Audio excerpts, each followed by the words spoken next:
Halo, selamat pagi anak-anak. Berjumpa kembali dengan Bapak.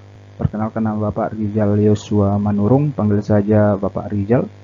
Nah, pada pagi hari ini kita akan belajar materi tentang gerak lurus beraturan ya, untuk mengawali materi fisika di kelas 8 tepatnya ya. Gerak lurus beraturan. Kalau kita analisis dari kata per kata ya pada judul dari topik kita ini, pertama adalah gerak. Berarti gerak itu harus menghasilkan yang namanya perpindahan, itu syarat dari gerak ya. Kemudian di sini ada kata lurus ya. Lurus berarti lintasannya yang kita amati itu adalah lintasan lurus. Dan nantinya beraturan. Kenapa beraturan? Karena yang kita amati itu adalah kecepatannya yang beraturan. Artinya kecepatan yang teratur, nanti kecepatannya akan meningkat dengan skala yang konstan. Misalnya dari 2 meter per sekon naik menjadi 4 meter per sekon, naik ke 6 meter per sekon. Jadi rentangnya itu 2 ya. Jadi dia teratur. Itulah yang dia maksud dengan beraturan ya. Kemudian definisi dari gerak lurus beraturan apa sih? Biasanya kita singkat dengan GLB ya. Gerak lurus beraturan itu definisinya seperti ini: gerak benda pada lintasan lurus dengan kecepatan tetap. Nah, apa yang perlu kita amati pada gerak lurus beraturan? Yang pertama adalah perpindahannya, kemudian yang kedua adalah kecepatannya. Nah, untuk grafik pertama yang Bapak tunjuk di sini, grafik pertama ini adalah hubungan antara perpindahan ya. Perpindahan itu X. Hubungan antara perpindahan dengan T. Jadi T ini adalah time, waktu. Jadi grafik antara perpindahan dengan waktu. Ya. Jadi kalau dihasilkan grafik dari GLB itu seperti ini. Oke. Dimana nanti persamaan atau formulanya adalah X sama dengan X0 tambah V dikali T. Jadi X ini adalah titik akhirnya sama dengan titik awalnya ditambah dengan V. V ini adalah kecepatan. Kecepatan itu adalah velocity ya. Dikalikan nanti dengan T, time, waktu. Jadi kemiringannya ini itu merupakan kecepatan ya. Kemiringannya ini merupakan kecepatannya. Jadi semakin miring garis ini ya, berarti kecepatannya semakin besar, dan semakin landai garis ini maka kecepatannya akan semakin kecil. Kemudian kita perhatikan grafik yang kedua, hubungan antara kecepatan ya, velocity V, dengan waktu. Bagaimana hubungannya apabila di gerak lurus beraturan? Hubungannya adalah bahwa garis ini nanti akan sejajar, menandakan bahwa V-nya konstan. Konstan itu nama lainnya adalah tetap atau sama. Jadi kalau kita perhatikan nanti di sini ada skala waktu, 1 sekon, 2 sekon, 3 sekon, 4 sekon, dan seterusnya. Kita perhatikan V-nya tetap. Jadi kalau di sini misalnya Bapak tulis angka 5 meter per sekon, berarti nanti di detik pertama dia masih 5 meter per sekon. Di detik kedua dia masih 5 meter per sekon. Di detik ketiga masih 5 meter per sekon. Sampai detik keberapapun itu, nanti hasilnya kecepatannya akan tetap di 5 meter per sekon. Tetap. Ya, makanya dikatakan dengan kecepatan konstan ya.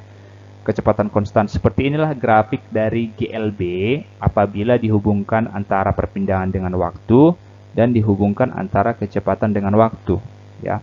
Baik, catatan untuk percepatan pada gerak lurus beraturan, percepatannya itu sama dengan 0 ya. Percepatan itu disimbolkan dengan A ya, karena bahasa Inggris dari percepatan adalah acceleration ya, sehingga diambil simbol dari huruf depannya itu adalah A. Kenapa percepatannya itu sama dengan 0? Ingat bahwa percepatan itu kita peroleh apabila kita mencari selisih kecepatan. Kalau kecepatan tidak memiliki selisih, contohnya tadi, kecepatan di detik pertama itu 5 meter per sekon. Kecepatan di detik kelima itu juga tetap 5 meter per sekon. Berarti berapa selisihnya anak-anak? Kalau kita kurangkan kecepatannya, berarti 5 dikurang 5. Hasilnya adalah, iya tepat, hasilnya adalah 0. Seperti itu anak-anak. Nah, jadi percepatannya tidak ada ya, atau sama dengan 0. Kita lanjut ke grafik yang kedua. Perhatikan simulasi berikut ya. Perhatikan simulasi berikut. Ini adalah simulasi dari gerak lurus beraturan di mana kecepatannya tetap. Kecepatan tetap berarti percepatannya 0 ya, karena selisihnya nanti, selisih kecepatannya itu sama dengan 0 seperti yang Bapak jelaskan tadi di slide sebelumnya. Nah, inilah grafik hubungan antara perpindahan atau jarak ya dengan waktu. Ini grafik antara kecepatan dengan waktu. Kita perhatikan apakah sama dengan grafik yang Bapak tunjuk pada slide sebelumnya. Ternyata sama.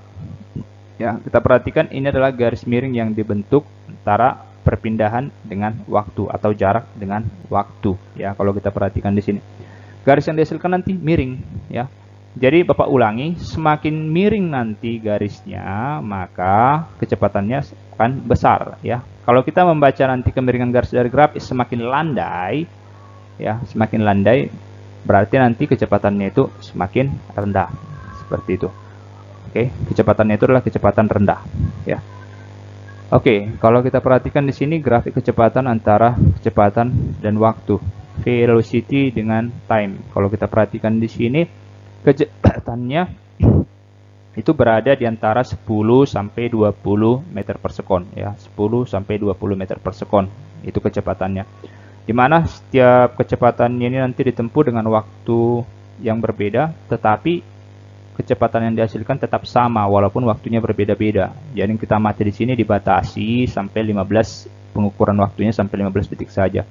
Dan nantinya kita akan memperoleh juga hasil percepatannya. Percepatannya itu adalah 0. Kalau kita perhatikan di sini angka 0, garis merahnya ada di sini ya.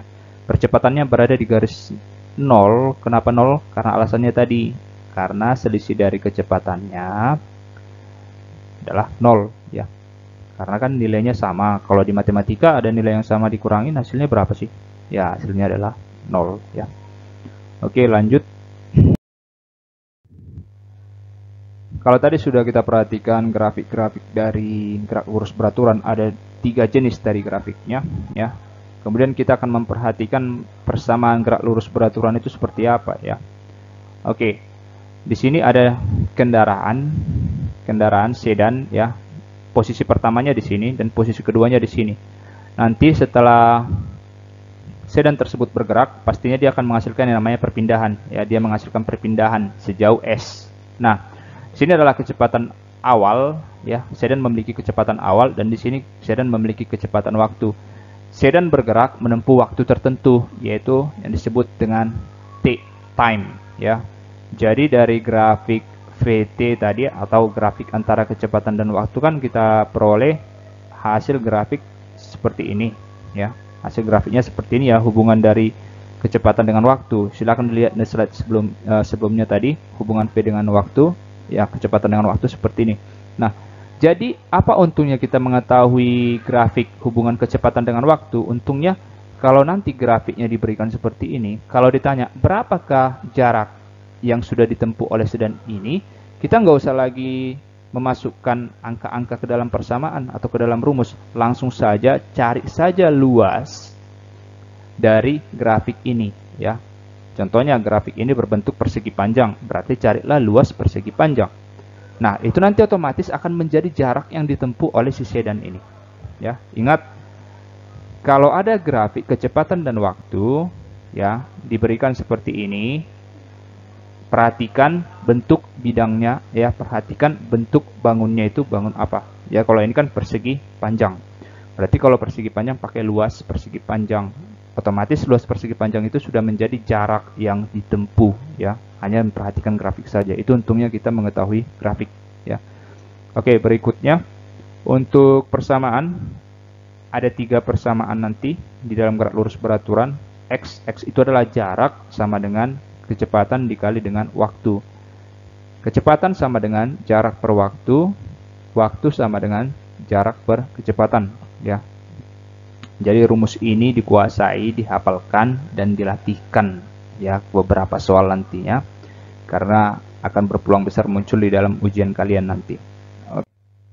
Berikutnya, kalau kita sudah mengetahui grafiknya GLB itu seperti apa, kemudian kita sudah tahu definisinya dan kita sudah tahu juga persamaan atau formulanya bagaimana. Berikut kita akan masuk ke materi gerak lurus berubah beraturan ya. Gerak lurus berubah beraturan.